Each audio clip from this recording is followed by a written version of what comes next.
So yun, so meron tayo unit na i-overhaul ngayon. So naghalo yung tubig at saka langis. Yan, so ibaba natin. So yan, baba natin yung makina, titingnan natin kung ano yung problema sa makina. So K6E ito. So tingnan natin kung ano yung naging problema, bakit nagkahalo yung langis at saka yung coolant or tubig natin, kasi ito is tubig pa to. So titingnan natin kung ano yung naging problema. So nababa na yung makina, so baklasin na lahat para bukas ready na siya na palitan kung ano yung sira.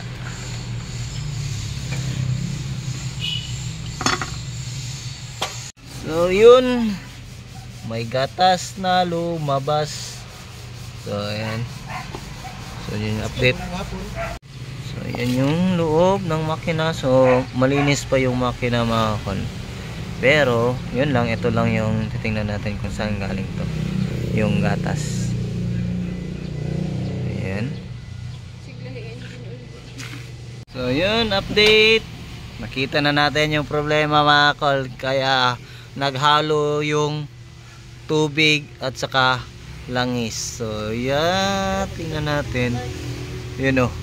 So natanggal yung ganito dito, kaya naghalo yung langis at saka tubig or yung coolant. Ayan o.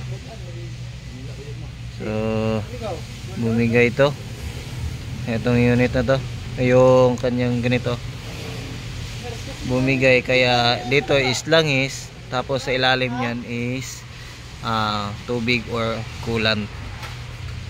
So baklasin natin. So titingnan natin kung ano yung either palitan natin ito or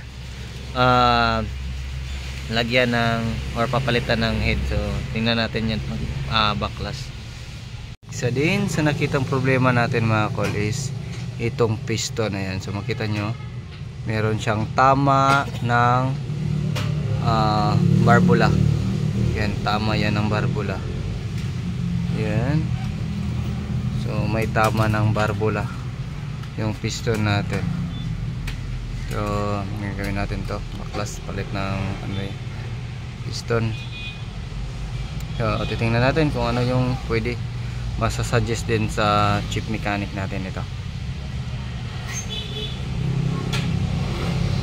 Then number 1 talaga na dahilan kung bakit naghalo yung gas or yung oil at saka yung tubig is ito. So dapat yung kabila is ganito yan mga kol.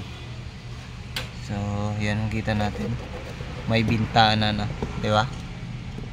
So ayan, update namin kayo pag binuo na. So yung gagawin mo na ngayon is linisan lahat ng parts.